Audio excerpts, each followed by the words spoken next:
नमस्कार, मैं हूं करमवीर और आप देख रहे हैं follow up. Bharatiya Janata party के वरिष्ठ नेता और देश के पूर्व उप प्रधानमंत्री लाल कृष्ण आडवाणी को देश के सर्वोच्च नागरिक सम्मान भारत रत्न से सम्मानित किया जाएगा। अपने मोदी सर ने खुद सोशल मीडिया साइट एक्स पर इसका ऐलान किया। उन्होंने इसकी घोषणा करते हुए लिखा कि मुझे यह बताते हुए बहुत खुशी हो रही है कि लाल कृष्ण आडवाणी जी को भारत रत्न से सम्मानित किया जाएगा। मैंने भी उनसे बात की और इस सम्मान से सम्मानित होने पर उन्हें बधाई दी। प्रधानमंत्री मोदी सर ने सोशल मीडिया पर लिखा कि भारत के विकास में हमारे दौर के सबसे सम्मानित नेताओं में से एक हैं आडवाणी जी, जिनका योगदान अविस्मरणीय है। उनका सफर जमीनी स्तर पर काम करने से शुरू होकर उप प्रधानमंत्री के रूप में देश की सेवा करने तक का रहा है। उन्होंने गृह मंत्री और सूचना एवं प्रसारण मंत्री के रूप में भी अपनी पहचान बनाई।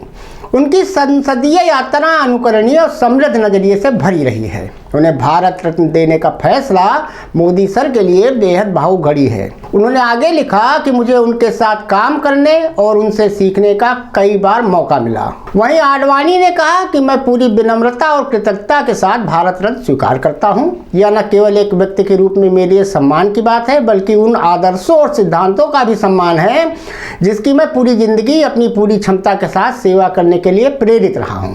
1 नवंबर 1995 को मुंबई के शिवाजी पार्क में भाजपा ने बहुत बड़ी रैली का आयोजन किया था। पार्टी अध्यक्ष लाल कृष्ण आडवाणी उस रैली को संबोधित कर रहे थे। अचानक उन्होंने घोषणा की कि अगले चुनाव में अटल बिहारी वाजपेयी पार्टी के प्रधानमंत्री उम्मीदवार होंगे। ना ही पार्टी के कार्यकर्ता और ना ही आरएसएस का नेतृत्व आडवाणी के मुख से इन शब्दों की उम्मीद कर रहा था। होटल लौटते ही आडवाणी के करीबी गोविंदाचार्य ने उनसे पूछा था कि आरएसएस से सलाह लिए बिना आपने इतनी महत्वपूर्ण घोषणा क्यों कर दी। आडवाणी का तब जवाब था कि अगर मैंने संघ के इसके बारे में बताया होता तो उन्होंने इस बात को नहीं माना होता। विश्व हिंदू परिषद के नेता अशोक सिंघल ने भी स्वीकार किया था कि उन्हें बिल्कुल भी अंदाजा नहीं था कि आडवाणी इस तरह की घोषणा करने जा रहे हैं। ये ऐलान उस समय हुआ था जब हर जगह यही कयास लगाए जा रहे थे कि स्वयं लाल कृष्ण आडवाणी भाजपा के प्रधानमंत्री उम्मीदवार होंगे। बाद में आडवाणी ने अपनी आत्मकथा माई कंट्री माई पीपल में भी लिखा कि मैंने जो कुछ भी किया वो एक त्याग नहीं था। मैं क्या सही है और देश और पार्टी के लिए क्या बेहतर है के तर्कसंगत आकलन के साथ इस नतीजे तक पहुंचा था। बाद में नामी पत्रकार स्वप्नल दास गुप्ता ने भी इस ऐलान के बाद उनसे इसका कारण पूछा था। आडवाणी का तब जवाब था कि हमें अपने वोट बढ़ाने की ज़रूरत है, उसके लिए हमें अटल जी की ज़रूरत है। आडवाणी को हमेशा किताबें पढ़ने का शौक़ रहा है। एक बार उनसे पूछा गया कि आपकी कमजोरी क्या है, तो उनका जवाब था किताब और कुछ हद तक चॉकलेट्स, एल्विन टॉफलर की फ्यूचर शॉक, थर्कबेक और पावर शिफ्ट उनकी पसंदीदा किताबें हैं। उनको इतिहास और राजनीति पर लिखी स्टैनली वालपट की किताबें भी बहुत पसंद हैं।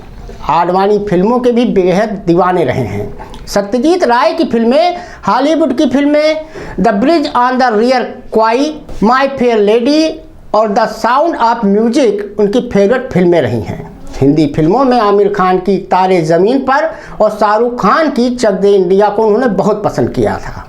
आडवाणी जी को संगीत का भी बहुत शौक है। लता मंगेशकर का ज्योति कलश छलके गीत उन्हें सबसे अधिक पसंद है।